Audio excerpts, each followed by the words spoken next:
Je veux vous raconter l'histoire de l'un des plus grands mensonges jamais racontés et comment votre argent de contribuable sert maintenant à diffuser de la propagande à ce sujet. Et non, j'aimerais pouvoir dire que j'exagère, mais ce n'est pas le cas.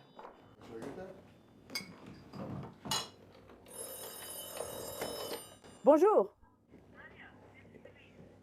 Oui, je suis désolée. Pourrions-nous parler un peu plus tard?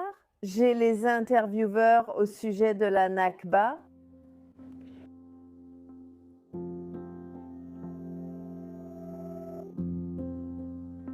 J'avais 9 ans.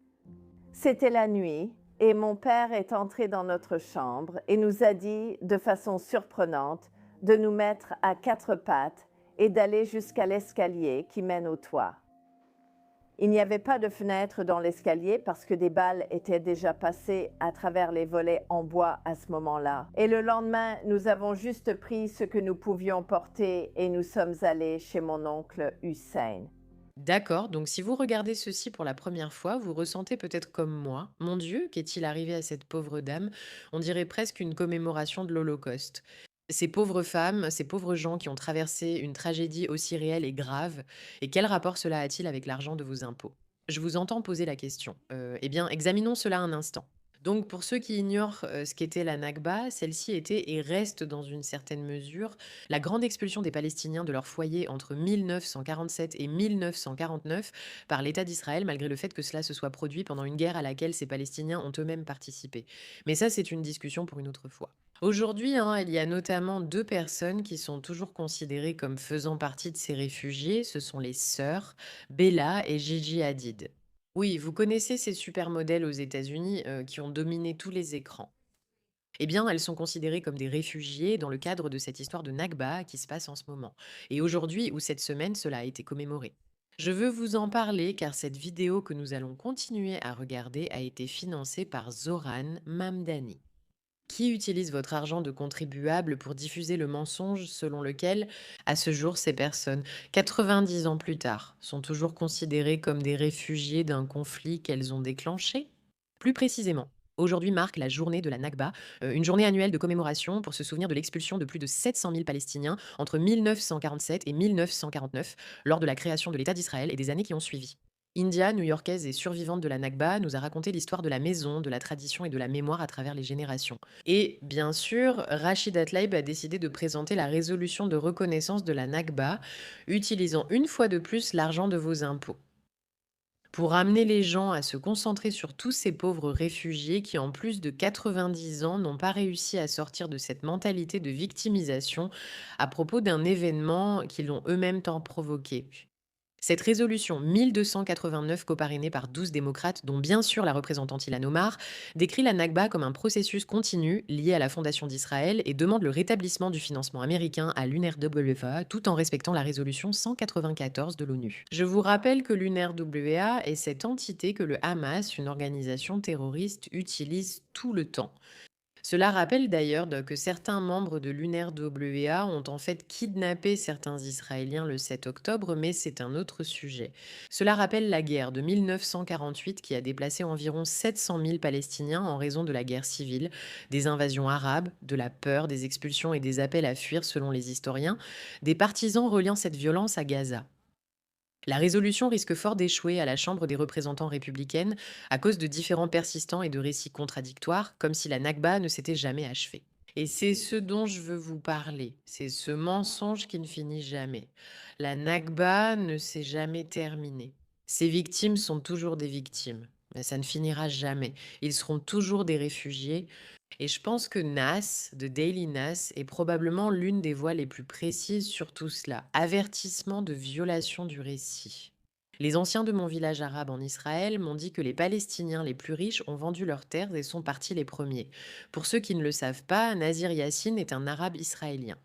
80 ans après, leurs petits-enfants se disent désormais victimes du déplacement. Je ne supporte pas la mentalité de victime. 15 millions d'hindous et de musulmans ont été déplacés en Inde et au Pakistan à la même époque, sans se poser en victime. Il faut avancer. On ne peut l'être qu'une fois. Après cela, c'est volontaire. Oui, c'est tout à fait correct. D'ailleurs, Lara Luma, le président Trump, devrait couper tous les fonds fédéraux à la ville de New York tant que Mamdani n'a pas démissionné. Mamdani emploie l'argent public pour faire de la propagande palestinienne autour de la Nakba, tandis que ses partisans menacent chaque jour d'attaquer des juifs à New York. Trump peut gagner en coupant les fonds fédéraux à New York jusqu'à la démission de Mamdani, c'est simple. Alors regardons cette vidéo ridicule, mais pas avant d'avoir vu cette stupide Rachida Tlaib sortir et parler de cette propagande à laquelle elle croit. 15 mai 2026 chez Marc. Au fait, bienvenue dans Pushback, je suis Meraka, votre hôte. N'oubliez pas d'appuyer sur le bouton s'abonner pour donner de la visibilité à cette vidéo. Faites ce qu'il faut pour faire passer le message, parce qu'on en a assez. Il est temps de riposter. 78e anniversaire de la Nakba. La Nakba, qui signifie catastrophe en arabe, fait référence à l'expulsion massive et au nettoyage ethnique violent du peuple palestinien de ses maisons et de sa patrie lors de la création de l'État d'Israël. Tellement ennuyeux, tellement vieux, tellement ennuyeux. Bien sûr, il y a aussi Jeremy Boring. Du talent de boring. C'est une erreur totale. Jérémy Corbin est lui aussi là à parler de la Nakba. C'était l'époque où 700 000 Palestiniens ont été chassés de chez eux.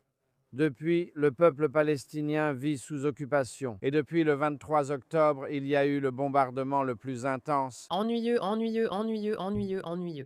Rappelez-vous, mais les gars, alors que nous abordons le mensonge de la Nakba, la guerre qui a eu lieu en 1948 n'a pas été déclenchée par les Juifs.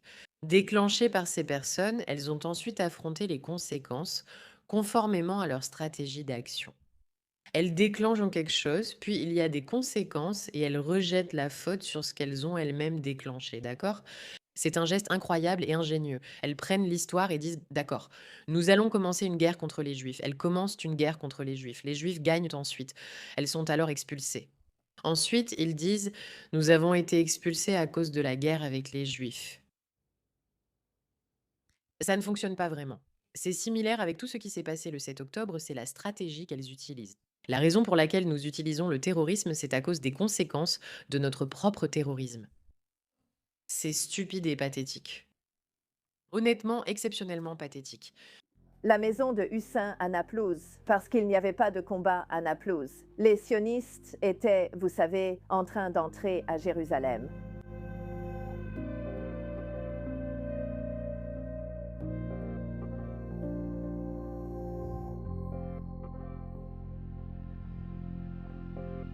Ça te fait juste te demander pourquoi Mamdani a besoin de dépenser de l'argent pour cette vidéo en ce moment.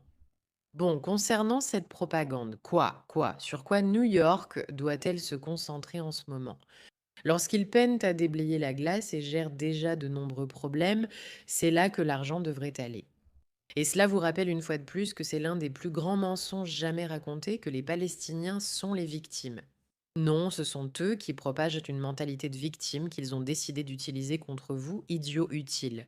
Et maintenant, ils arrivent à obtenir votre argent de contribuable pour diffuser ces mensonges. Je veux dire, n'est-ce pas incroyable pour une machine de propagande?